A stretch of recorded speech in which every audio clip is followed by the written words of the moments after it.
13절부터 15절까지. 갈라디아서 5장 13절부터 15절까지. 갈라디아서 5장 13절부터 15절까지. 우리 같이 읽겠습니다. 형제들아, 너희가 자유를 위하여 부르심을 입었으나 그러나 그 자유로 육체의 기회를 삼지 말고 오직 사랑으로 서로 종노릇하라.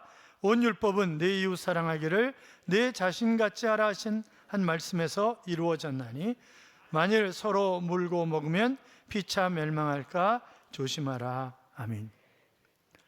제가 이제 급히 이거 주보를 작성해주고 이제 밖에 나가느라고 막 정신없이 이제 본래 이제 갈라디아서 3장 후반부를 해야 되거든요. 그런데 3장 후반부하고 5장하고 섞어가지고 어떻게 해놨는지 저도 몰라요. 그 주보 와서 보니까 이상하게 돼 있는 거예요. 어차피 뭐 이상하게 설교하니까 그냥 그 편안하게 들으세요. 같이 인사하겠습니다. 주의 이름으로 잘 될 것입니다. 더 잘 될 것입니다. 끝없이 잘 될 것입니다. 아멘. 예배 자리에 함께 하신 여러분, 하나님이 여러분과 동행하시는 한 주간의 삶이 되어 행복하고 평안하고 감동과 감격이 있는 그런 한 주간의 삶이 되시기를 주님의 이름으로 축원합니다. 오그만 디노라고 하는 세계적인 세일즈맨이 있습니다. 어떻게 당신이 성공하게 됐냐고 그렇게 물으니까 그가 하는 말이, 제가 벽에다가 글을 써놨습니다. 슬플 때는 큰 소리로 웃어라. 열등감을 느낄 때는 새 옷으로 갈아입자. 무능을 느낄 때는 과거의 성공을 생각하자. 내가 하찮은 존재라고 생각될 때에는 나의 인생의 목적을 생각하자. 그렇게 써놓고 아침에 일어나자마자 그렇게 다 외쳤더니 오늘 이 자리에 있게 되었다고 하는 그런 이야기를 했습니다. 자, 이것을 조금 바꿔서 얘기하면, 슬플 때는 십자가를 생각하자. 열등감을 느낄 때도 십자가를 생각하자. 무능을 느낄 때도 십자가를 생각하자. 내가 하찮은 존재라고 생각될 때도 십자가를 생각하자. 그렇게 바꿀 수 있지 않겠어요?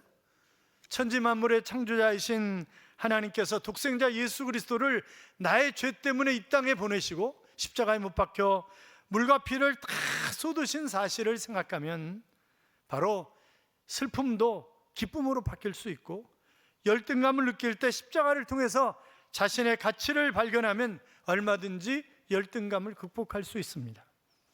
자신의 무능을 느낄 때에도 나를 전능하신 하나님과 결합시켜 주시는 십자가를 생각하면 성공의 확신을 가질 수 있는 것 아니겠습니까? 사랑하는 성도 여러분, 우리는 예수 그리스도의 십자가를 통해서 구원을 받았고 변화를 받았습니다. 나를 구원하고 나를 변화시켜 주신 예수 그리스도의 십자가, 바로 그 복음을 전해야 할 책임이 우리에게 있는 것이고, 그것을 위해서 우리는 이 땅에 존재하고 있는 것입니다. 그러므로 금년 마지막 주일까지 하루에 3번 이상 기도하고 매일 전화하고 3번 이상 만나서 복음을 전함으로 마지막 연말까지 하나님 앞에 영혼의 열매를 드릴 수 있는 그런 우리 모두가 될 수 있기를 주님의 이름으로 축복합니다. 어떤 분은 하나님을 믿고 싶어도 믿지 않아지는 거예요. 그래서 도저히 요새 왜 교회 안 나오냐 그러니까 예수님의 부활이 안 믿어져서 못 나온다는 거예요. 목사님은 맨날 부활 얘기하시는데 나는 안 믿어지는데 어떡하냐는 거예요. 여러분, 믿어지는 게 은혜인 줄로 믿습니다. 그러니까 믿어지는 게 은혜고 하나님의 복 아니겠어요? 사도 바울은 나의 나됨은 주님의 은혜라고 했습니다. 예수님이 나의 구주이시고 살아계신 하나님의 아들이라고 고백할 수 있는 그 고백은 아무나 하는 것은 결단코 아닙니다. 이것은 참 위대한 발견이고 가장 큰 은혜입니다. 사도 바울은 예수님을 알기 전에 수단과 방법과 조건들을 동원해서 상당히 미련을 가지고 세상을 살아가는 그런 사람이었습니다. 바리새인 중에 한 사람이었고, 바리새인 사회 중에서 존경받는 영예스러운 그런 삶을 간절히 원했던 그런 사람이었지만, 다메섹 도상에서 부활하신 주님을 만난 이후로 자기가 가지고 있었던 모든 것들, 자기가 꿈꿔왔던 그런 것들은 아무것도 아니라고 하는 사실을 발견하면서 나는 그것들을 배설물로 여겼다, 그렇게 얘기를 했고, 나는 예수님과 십자가 외에는 다른 것을 알기로 하지 않았다 하는 그런 고백을 하고 있는 것을 보게 됩니다. 예수님이 최고입니다. 예수님을 알게 된 것, 믿게 된 것이 은혜이고 축복입니다. 사람들이 보이고 만져주고 힘 있는 것을 의지하려고 하지만, 그러나 결정적인 순간은 그렇지 않습니다. 어떤 사람에게 세 친구가 있었어요. 한 친구는 아주 생명을 내줄 수 있을 정도로 그렇게 느껴지는 가까운 그런 친구였습니다. 또 어떤 친구는 아주 만나면 좋은, 그래도 있어서 너무 좋다, 그럴 정도의 친구였습니다. 다른 한 친구는 있어도 좋고 없어도 좋고 그런 친구였습니다. 그런데 어느 날 임금님이 자기를 부르는 거예요. 야, 내가 잘못한 것도 없는데 뭘 잘못해서 나를 부르지? 든든한 친구가 옆에 있어주면 그래도 도움이 될 것 같아서 가장 절친에게 같이 좀 가자고 그렇게 얘기를 했더니, 싫어, 나 안 가. 야, 너 어떻게 당할지 모르는데 내가 거기다가 뭔 날벼락을 맞으려고 가냐, 나는 안 가. 그러더라는 거예요. 저게 내 절친인가? 그런 생각이 들더라는 거죠. 그래도 친한 친구에게 얘기를 했더니, 그러면 내가 궁궐 입구까지만 가줄게. 난 그 이상은 못 들어가. 알았지? 그렇게 얘기를 하더라는 거예요. 별로 기대하지 않았던 세 번째 친구에게 얘기를 했더니, 걱정하지 마, 내가 끝까지 따라가서 자네의 결벽을 주장해 줄게. 걱정하지 마. 이렇게 얘기를 하더라는 거예요. 이것은 비유적으로 얘기를 하는 것입니다만, 임금님은 바로 심판주이신 하나님이십니다. 그리고 아주 친한 절친은, 여러분의 아주 친한 절친이 뭐예요? 성가대는 아주 친한 절친이 뭐예요? 없어요? 그냥 대면대면하게 살아요? 아주 친한 절친이 뭐예요, 여러분? 돈이에요, 돈. 돈이야, 돈. 응? 그저 만나면, 있어서 좋은 친구는 누구예요? 가족들이에요, 가족들. 그러면 가족들은 어디까지 가주는 거예요? 장례까지 가주는 거예요, 장례까지. 그 이상은 아무것도 해줄 게 없어요. 그런데 내가 그렇게 신뢰하지 않고 믿는 둥 마는 둥 했던 그 친구가 바로 누구예요? 예수님이에요, 예수님. 그분은 끝까지 하늘 보좌 우편에서 나의 변호사가 되셔서 나를 변호하시고, 바로 그 죄 때문에 내가 십자가에 못 박혀 돌아간 것 아니겠습니까? 그렇게 변호를 하시는 분이 예수님이시라고요. 사랑하는 여러분, 우리가 십자가를 지신 그 예수님을 늘 묵상하면서 살아가면 우리에게 몇 가지 변화가 있어요. 초대교회 성도들의 신앙의 중심에 바로 십자가가 서 있었습니다.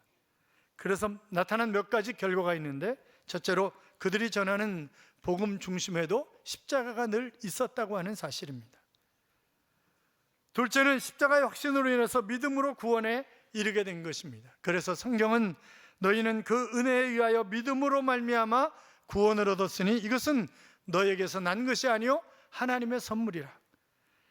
행위에서 난 것이 아니니 이는 누구든지 자랑하지 못하게 하려 함이니라. 그렇게 말씀하셨습니다. 또 셋째는 십자가의 능력으로 다양한 능력이 나타나는 것입니다. 그래서 사도들에게 기사와 표적이 나타나니 그랬습니다. 또 십자가에 대한 확신으로 죽음을 불사하는 일사각오의 신앙으로 생명 걸고 신앙생활을 하는 것입니다. 여러분, 아직도 중동이라든지 여러 곳에는 예수 믿다 발각되면 바로 그 자리에서 즉결 처분되는 그런 나라들이 무지기수입니다. 그 전에 우리가 금요기도회 때 밤에 봤잖아요. 살아있는 사람을 불러 태워 죽이는 거예요. 그냥 예수 믿는다고.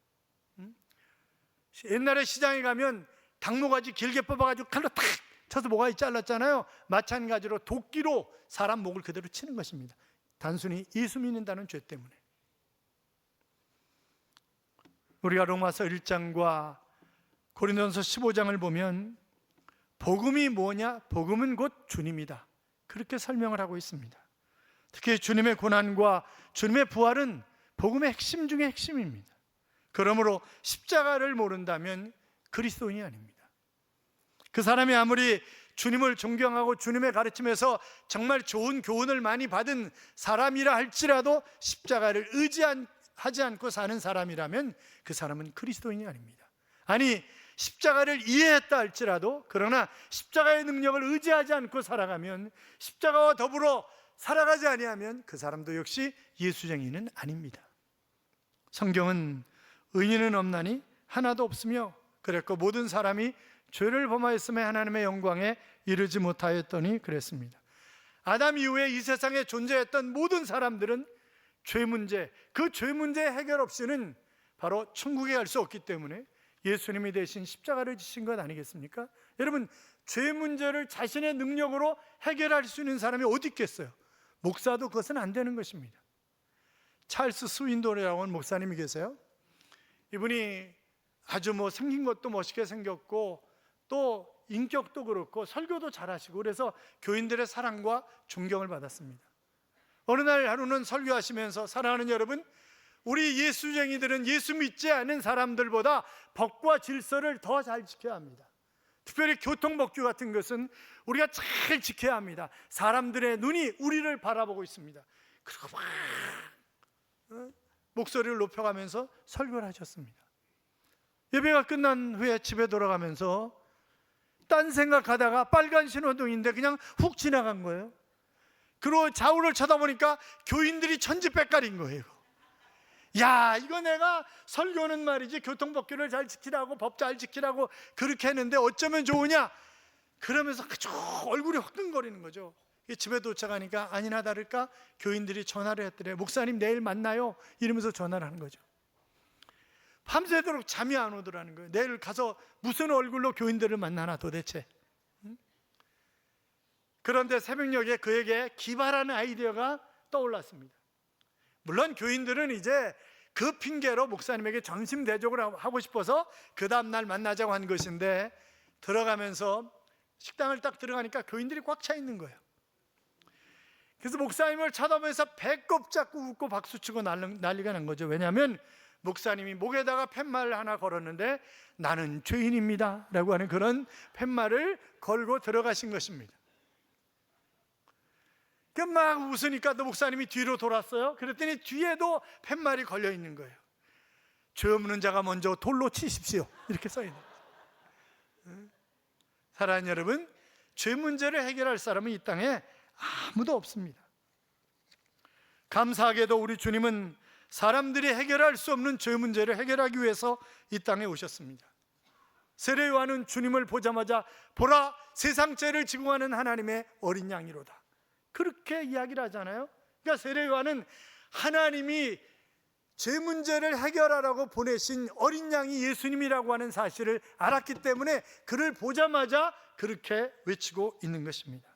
사랑하는 여러분, 나를 구원하기 위해서 십자가를 지신 그 예수님, 그 예수님을 우리가 의지하고 살아가면 우리에게 나타나는 변화가 있는데, 그것은 첫째로 자유함을 얻는 것입니다. 뭘 얻는다고요? 자유함을 얻는다고요? 요한복음 8장 32절에 보면 진리를 알지니 진리가 너희를 자유케 하리라. 그 진리는 예수 그리스도이십니다. 형제들아, 너희가 자유를 위하여 부르심을 입었으나 그러나 그 자유로 육체의 기회를 삼지 말고 사랑으로 서로 종노릇하라 그렇게 말씀하셨는데, 바로 율법의 저주에서 우리를 속량하셨다는 거예요. 바꿔서 얘기하면 우리가 이제 자유함의 삶을 살게 되었다고 하는 그런 이야기입니다. 여러분, 자유하면은 여러 가지가 있습니다. 첫째는 육체적인 자유가 있습니다. 이 육체적인 자유가 인간으로 하여금 인간답게 살아가도록 만들어줍니다. 그래서 사람답게 살지 않으면 먼저 이 자유부터 빼앗고 구속하고 억류하는 것입니다. 그런데 오늘 이 자유를 너무 남용하죠. 방종하고 무질서하게 살아갑니다. 무엇이든 남용하면 부작용이 일어나는 거죠. 그래서 약을 너무 남용하면 약화를 불러오고 음식도 좋지만 무절제하면 만병을 치르게 되는 것입니다. 육신적인 자유도 참 중요한 자유인데 이 자유를 남용하면 방종을 불러온다고요. 그런데 이 자유를 바로 육체의 기회로 삼지 말라 그렇게 말씀하고 있습니다. 왜요? 이 육체의 자유가 끊임없이 우리를 유혹하기 때문에 그렇습니다. 그래서 그 좋은 자유를 방종에 사용하지 말라고 우리에게 가르치고 있습니다. 그런데 이 육신적인 자유도 중요하지만 더 중요한 것은 정신적인 자유입니다. 몸이 자유해도 정신이 부자유하면 그 생활은 마치 감옥 생활과 다를 것이 없을 것입니다. 지난날에 과거에 매여서 살아가는 분, 마음의 분노를 품고 살아가는 분, 돈에 매여서 푸른 하늘이 보이지 않는 분, 마음의 죄책감 때문에 기쁨을 잃고 살아가는 분들, 이런 분들은 다 정신적 자유를 빼앗기고 살아가는 그런 사람들입니다. 그래서 그 삶의 기쁨이나 즐거움이나 행복을 느끼고 살아갈 수가 없는 거죠. 정신적인 자유가 참 중요합니다. 예수를 알게 되면 제일 먼저, 제가 새 가족에게 신방을 가요. 그러면서 특별히 이제 처음 교회 나오신 분 있잖아요. 교회 나오셔서 다른 점이 뭐예요? 그렇게 물어보면 모두가 한결같이 하는 얘기가 있습니다. 마음이 평안해요. 마음이 정말 평안해요. 그렇게 얘기를 합니다. 그건 왜 그래요? 주님이 우리에게 평안을 주시기 위해서 오셨기 때문에 그래요. 그래서 예수 믿으면 제일 먼저 문제는 해결되지 않았지만 그러나 마음의 평안함을 우리에게 허락하시는 것입니다. 그런데 이 정신적인 자유보다 더 중요한 것이 있는데 그것은 영적인 자유입니다. 이 영적인 자유는 무한한 자유죠. 영적인 자유는 눈앞에 종말이 다가온다 할지라도 자유함을 누릴 수가 있습니다. 우리가 지난주에 임직자 투표를 했어요. 제가 간곡하게 부탁을 드렸어요. 아무나 찍지 말라고. 잘 신중하게 생각하고 찍으라고 그렇게 말씀을 드렸는데 어떻게 한 사람도 안 떨어지냐고. 여러분이 착한 거예요? 아니면 임직자들이 다 훌륭한 거예요? 어떤 거예요? 둘 다예요? 임직자들은 영적인 자유함이 있어야 됩니다. 그러니까 교회 중직들은 영적인 자유함이 있어야지 교인들하고 싸우고 그렇잖아요. 우리가 말 한마디 때문에 교인들은 상당히 시험을 받을 때가 많아요. 그러니까 임직자들은, 이 교회 중직자들은 그 말도 굉장히 조심해서 해야 되는 거예요. 그러니까 영적인 자유함이 있으면 얼마든지 말을 조심해서 할 수 있는데 영적인 자유함이 없기 때문에 그냥 되는 대로 말하고 상처 입히고, 여러분 보세요. 이단에 들어가 있는 사람들 모두가 다 왜 이단에 들어왔냐고 물어보면 처음서부터 이단에서 전도함을 받아서 온 사람들이 많지 않아요. 대부분 다 장로교에서 온 사람들이야. 왜요? 상처 입어서 왔다는 거야. 상처 입어서 왔는데 상처를 준 사람은 아무도 없어. 상처 받은 사람만 있대. 그러니까 자기가 상처를 주고도 상처 준 줄을 모르는 거예요. 그러니까 말도 가려서 잘해야 되는 거죠.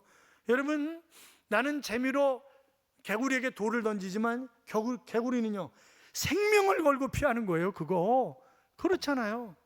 그러니까 내가 말하는 게 나는 아무렇지도 않은 이야기일 수 있지만 그러나 저 사람에게는 비수를 꽂는 이야기가 될 수 있는 거예요. 얼마든지. 그래서 저도 이야기를 굉장히 조심하는데 성격이 급하기 때문에 막 튀어나와요. 저도. 그러니까 이제 어쩌다가 이게 또 이제 무슨 경찰이 무슨 비리를 저지른 얘기를 하잖아요. 그러면 남편이 경찰이면 시험 들어. 본인이 그 사람이 아닌데도. 그러니까 이게 참 설교하기가 힘들어요. 영적인 자유함을 누리시기를 주님의 이름으로 축원합니다. 그래야 내가 시험 들지 않을 수 있어요. 그래서 우리가 바로 예수 그리스도의 그 십자가의 보혈을 의지하고 살아가면 나타나는 첫 번째 변화는 자유함을 누릴 수 있다. 영적인 자유함 때문에 진정한 의미의 자유함을 누릴 수 있고, 또 하나는 신분의 변화를 가져오는 것입니다. 여러분, 내가 예수 그리스도를 구주와 주님으로 영접하기 전까지는 나는 마귀의 자식입니다. 그건 부정할 수 없는 마귀의 자식이에요. 성경이 이렇게 말씀하고 있으니까. 그러나 내가 예수 그리스도를 구주와 주님으로 영접하는 순간 옮겨가는 것입니다. 요한복음 5장 24절에 보시면 옮겨졌다는 거예요. 이미.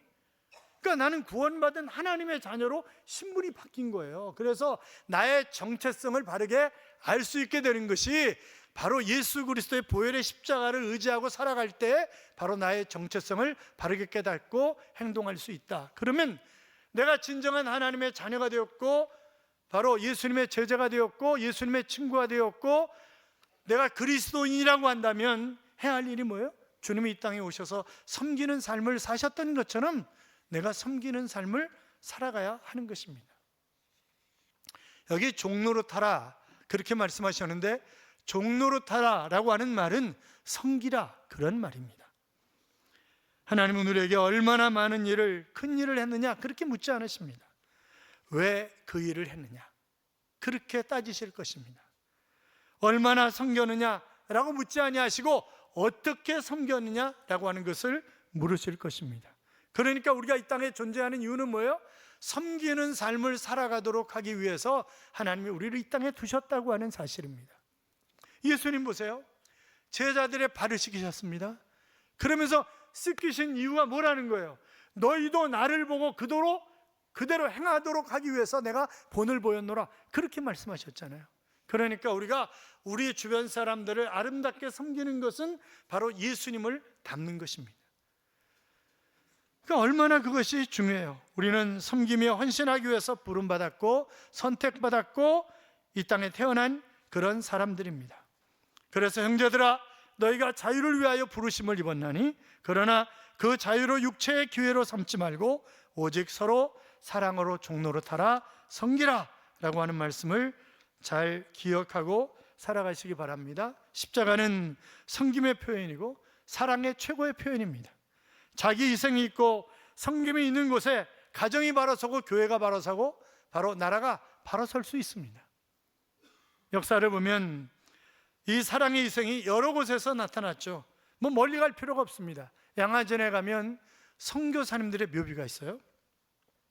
헐버트라고 하는 감리교 선교사님은 을사조약 이후에 우리 민족이 너무나 힘들게 살아가는 것을 보면서 어떻게든지 독립을 이루도록 애를 써야 되겠다. 그래서 우리를 독립시키기 위해서 그렇게 몸부림치며 다니다가 순교한 것입니다.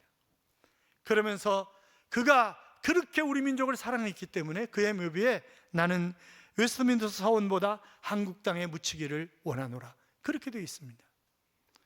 우리나라 최초의 선교사인 아펜젤러는 배로 여행하던 중에 바다에 빠진 한국 소녀를 구하다가 익사해서 시신도 찾지 못한 채 지금 양화진에 그냥 묘비만 있습니다. 내 민족도 아니고 내 나라도 아닌 이 땅을 사랑했던 그들의 사랑이 곧 십자가의 사랑입니다. 한국교회는 그런 분들의 사랑의 기초 위에 세워졌습니다. 그들은 한결같이 저 높은 주님의 나라를 보았고 체험했기 때문에 높은 안목을 가질 수가 있었고 섬김과 순종을 통해서 아름다운 삶을 살다 간 것입니다. 9절에 보면 이런 말씀이 있어요. 그러므로 믿음으로 말미암은 자는 믿음이 있는 아브라함과 함께 복을 받느니라 그랬습니다. 영적인 자유함을 얻은 믿음의 복이 있는 사람, 어떤 복을요? 아브라함의 복을 받는다, 그렇게 말씀을 한 거예요. 아브라함이 받은 복은 다양합니다. 영적인 복, 건강의 복, 자식의 복, 물질의 복, 아내의 복, 수없이 많은 복을 받았죠. 다양한 복 가운데 여러분 자식 보세요. 아브라함의 자식이 누구예요? 아들이 누구예요? 배고프세요? 대답을 안 하시기로 작정을 하셨어요? 아브라함의 자식이 누구예요? 이삭이에요. 이삭은 기도의 사람이었습니다. 그의 아내 리브가는 또 어때요? 정말 아름답게 아버지를 본받아서 믿음으로 살아가니까 흉년 때에도 농사를 지어가지고 그의 100배의 수확을 거두었더라, 그렇게 기록하고 있잖아요. 응? 사랑하는 여러분, 여러분의 자녀들이 잘 되시기 바랍니다. 내가 신앙생활 잘해야 자녀가 잘 될 수 있어요. 그런데 내가 하나님의 저주를 받으면 바로 3, 4대가 저주를 받는다. 성경은 그렇게 말씀하고 있습니다. 신명기 28장 32절에 보면 내 자녀를 다른 민족에게 빼앗기고 종일 생각하고 찾음으로 눈이 피곤하여지나 내 손에 힘이 없을 것이며 그랬고 내가 자녀를 낳을지라도 그들이 포로가 되므로 너와 함께 있지 못할 것이며 그랬고, 그러니까 사단의 포로가 되고 물질의 포로가 되고 원수의 포로가 되는 그런 삶을 자식들이 살아갈 수밖에 없다고 하는 것입니다. 그러므로 우리는 정말 잘 믿어야 합니다. 여러분 보세요. 다윗의 후손들에게 복을 주시는 이유가 뭐예요? 하나님이 내 아버지 다윗 때문에, 내 할아버지 다윗 때문에 늘 다윗을 얘기합니다. 아마 하나님에게 가장 많이 사랑받고 간 사람 가운데 한 사람이 다윗이 아닐까 하는 그런 생각을 합니다만, 사도행전 13장 22절에 보면 바로 내 마음의 합한 자다, 이 아브라함이 내 마음의 합한 자다, 그런 표현을 하고 있습니다. 그러면 왜 그가 하나님의 마음에 합한 삶을 살았는가? 그 뜻을, 하나님의 뜻을 다 이루려고 애를 썼기 때문에 그가 하나님의 뜻을 다 이루어갔다는 거예요. 그러니까 하나님이 말씀하시면 그 말씀에 순종하고 복종하는, 충성하는 그런 삶을 살았기 때문에 내 마음에 합한 자다라고 하는 그런 말씀을 하고 있는 것입니다. 사랑하는 여러분, 우리가 하나님의 뜻을 따라 살아가려면 성령의 지배를 받아야 합니다. 내 안에서 성령이 내 마음의 왕좌에 앉아서 지시하시는 대로 살아야, 그래야 하나님의 뜻을 이룰 수 있지. 마음의 왕좌에 내가 앉아서 내 마음대로, 내 뜻대로, 내 생각대로, 내 경험대로, 내 지식대로 움직이면 결단코 하나님의 뜻은 이룰 수 없습니다. 사랑하는 여러분, 예수 그리스도의 십자가의 보혈을 의지하여 참 자유를 누리시기 바랍니다. 나는 하나님의 자녀라고 하는 정체성을 가지십시오. 이제 성령을 따라 행합시다. 주님처럼 섬김의 삶을 살아갑시다. 그래서 다윗처럼 하나님의 마음에 합한 삶을 살아 하나님 기뻐하시는 인생이 되시기 바랍니다. 무슨 일을 하든지 육신이 원하는 일을 하지 말고 내 속에서 나를 이끄시는 성령께서 말씀하시는 대로 성령께 집중하고 그분이 주시는 감동을 따라 행합시다. 믿음의 삶을 통해 나 자신뿐만이 아니라 자녀가 복을 받고 오직 사랑으로 섬겨 행복한 가정, 섬김으로 충만한 행복한 교회를 만들어가는 그런 하나님의 자녀들이 되시기를 주님의 이름으로 축복합니다. 이런 찬양이 있죠. 거룩한 밤 별빛이 찬란한데 거룩하신 우리 주 나셨네.